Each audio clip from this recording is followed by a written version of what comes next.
Hello, welcome back to Germany, where my captors are treating me well. A few of you thought that I was being held hostage due to the sparsity of my surrounds, but actually it's just the need to try and not get so much light in from the windows in what is actually quite a nice Airbnb in a town that I'm not allowed to mention. Leeds United have this afternoon played the first game of their German training camp, behind closed doors friendly, played in front of probably around 50 people, club officials from the opposition, a few guests, family members from Leeds United staff, and they won 4-1. Apologies if you hadn't watched it yet, but if you are on the internet, spoilers are inevitable. Leeds United played two 60-minute games against SC Verl, third-tier German side, who actually played some really nice stuff. They pressed with intensity for a lot of the game. They played out from the back. They took risks. They did cause Leeds some problems. It was a decent test. Leeds United played two pretty mixed sides, first half and second half. They gave appearances to three goalkeepers. So we got to see Alex Cairns in a Leeds United shirt in a game for the first time since he returned to the club. Meslier started the game. Darlow finished the game. They won 4-1 and they almost kept a 120-minute clean sheet. It was on about 119 minutes when Leeds United conceded that goal. Back pass from Charlie Crew was picked off and poked beyond Karl Darlow. But other than that, I think Daniel Farke will be pretty happy. There were two goals from Joel Piroe. First was an unbelievable finish from a really nice assist from Harry Gray, who started up top. The second was a penalty. One of those incredible situations where a goalkeeper taps the ball to a defender, meaning for the defender to take it, but the referee interprets that as the goal kick being taken. So when the defender settles the ball with his hand, then a penalty is given. Both teams stopped and looked fairly bemused with that. We also had the first instance that I've seen in a game of the new time wasting rule, where if a goalkeeper holds onto the ball for too long, the referee awards a corner to the opposition. Alex Cairns, the look on his face was fairly priceless when that happened. Leeds' other goals came from a really nicely taken Gnonto goal, and Lukas Nmecha got himself a tap in as well. He could have had a second after a lovely bit of play from Willy Gnonto, but 4-1 was the final score. Lots of minutes in the legs, particularly if you are the machine, Ilya Gruev. He played 90, 91 maybe. Lots and lots of minutes for him. But it was a decent run out. Farke was pleased. And he's quite pleased, I think, with how pre-season's going. Ethan Ampadu, similarly. It's all about minutes in the legs. It's all about getting that fitness back up. And Leeds United certainly did that in the first of their two friendlies. Second game will take place on Saturday against an opposition yet to be revealed.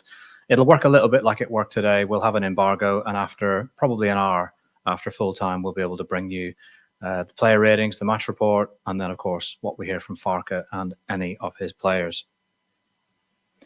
What we heard from Daniel Farke after the game, in terms of what he said on transfers, was particularly interesting. Outgoings, or one situation with regards to an outgoing transfer in particular. Mateo Joseph, still not in Germany, against the strong recommendation of his manager, Daniel Farke. As you know, so I always like to be honest. It was actually the plan to have him here in Germany, and with him the situation is also quite clear. First of all, we really value and rate him. Otherwise, we wouldn't have played him, especially in the beginning of the last successful campaign, ahead of a Golden Boot winner, Joel Piroe, ahead of an experienced striker like Patrick Bamford. I think overall he had last season, if I'm not completely wrong, 39 appearances for us in the championship. I think double figures of appearances in the starting lineup. You just do this with a 20-year-old guy, or meanwhile 21-year-old guy, when you believe in him and trust him and back him. So it's a sign of how much we value him and what we see in him. Yes, nevertheless, he came to me and to us and said that he wants a new challenge and would like to have a move. He has also hinted that he wants and prefers a move to Spain due to his Spanish roots. And yes, obviously that was more or less his call, and I was okay. We just want players who are excited about the project to play with Leeds United in the best league in the world, here in the Premier League, who want to be here with us and want to be successful with us. And if this is more or less your wish, I, as a manager, won't stand in the way and accept this, because I just want players who want to be here and are buzzing anyhow that we can represent this club on Premier League level. And for that, I've said, okay, Mateo, I accept this. I won't stand in the way. On the other hand, it's also clear that we, as a club, have invested a lot in him, time, money, backing, whatever.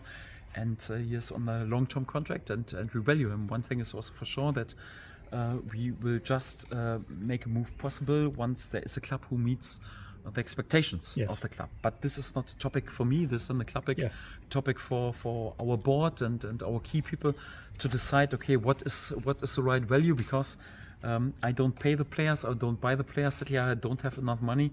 So it's then definitely up to the club and up to the board to make the decisions. I won't stand in the way, but of course, I think our club has then also expectations, and the truth is that no other club has met the expectations yet, and for that he's still our player, and for that we expected him also like to train and travel with us. Yes, but he mentioned that he didn't feel ready for the trip to Stockholm to play Man United, and I accepted this because he trained a bit or started a bit later with the training. I think that was also understandable.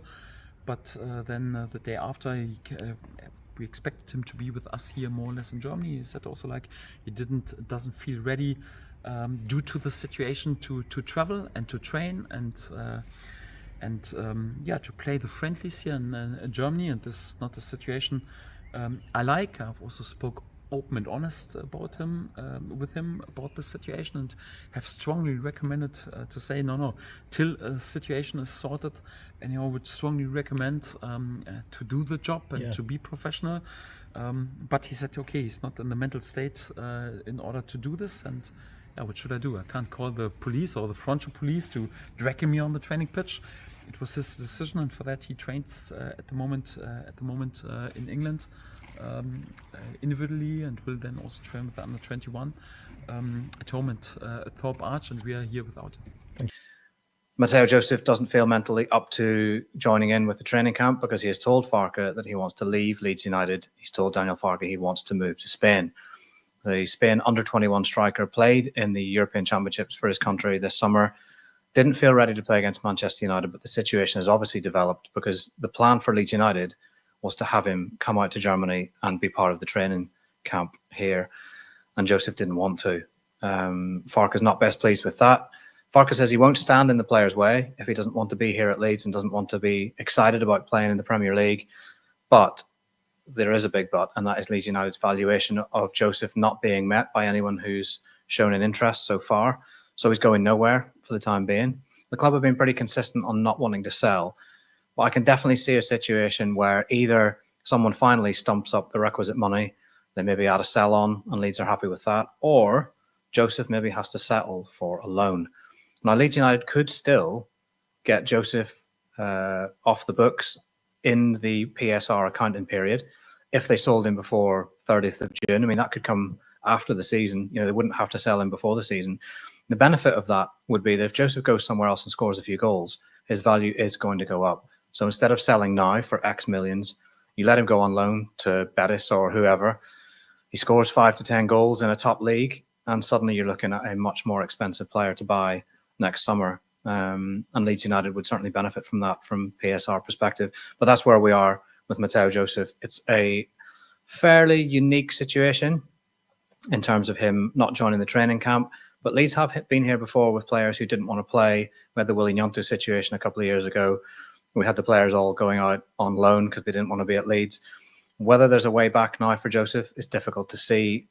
Maybe he'll see sense and he'll agree with Farke and he'll come out to be involved in the training camp.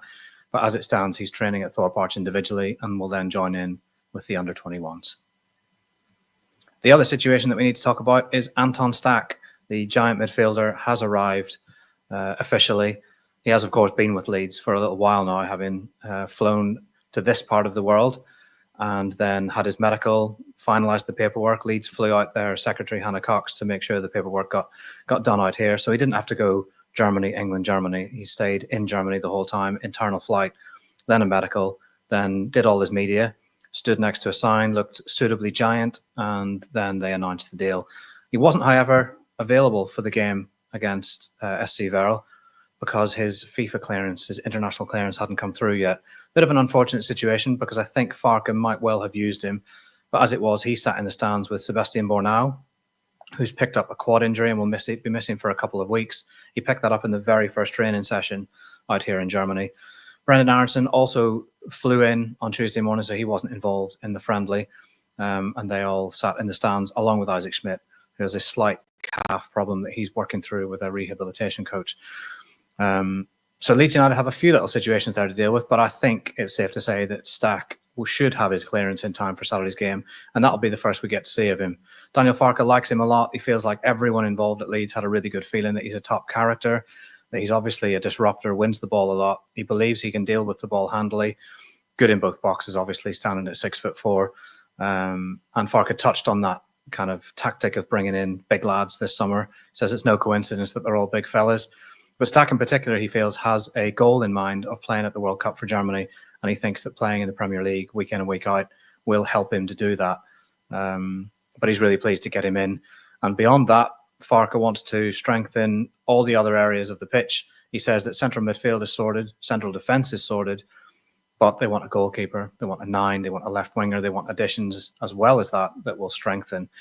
The latest we are hearing on Igor Paxao is that a deal has not yet been struck between Feyenoord and Marseille.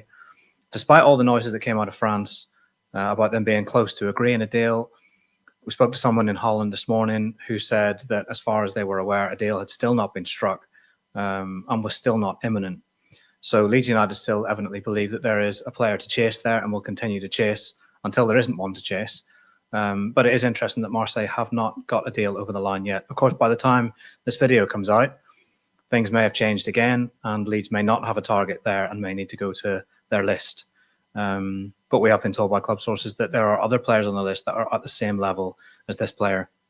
But when you tell Leeds United fans that there is a Brazilian winger who could come in from Europe, who did really, really well last season in a top division, can score from distance, very, very exciting, then they want that player and they want that deal to happen. So it's really understandable that Leeds fans are so excited for this one. And everyone at Leeds will be hoping that the Marseille thing stops or goes away and they can actually get a deal done for this fella and bring him in. He would be one of the marquee signings, but they need difference makers up top. Not much has been obvious in the Man United game. Obviously, they scored 4 goals against German third-tier opposition, but you would definitely expect that when they're coming up against Premier League opposition week in, week out. Creativity is what they're going to need. They need a very, very good 9.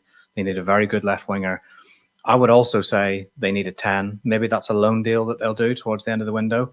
I know that in a 4-3-3, they're not necessarily going to have a 10 or play with a 10, but Farke has been talking about flexibility and wanting to have options because there are going to be games that they play maybe against teams that came up as well with Leeds, where they'll have more of the ball. There will be games that they play where they'll not see a great deal of the ball and they'll have to be compact and sit in a little bit. But it would be good to have that attacking midfield creativity on the bench if needs be, or if they wanted to change things in a game. We'll have all the latest from Germany as and when we're allowed to say it. Thank you very much for joining. Really pleased that everyone enjoyed the first video that we did from Germany. We'll try and do a couple more before flying back to England.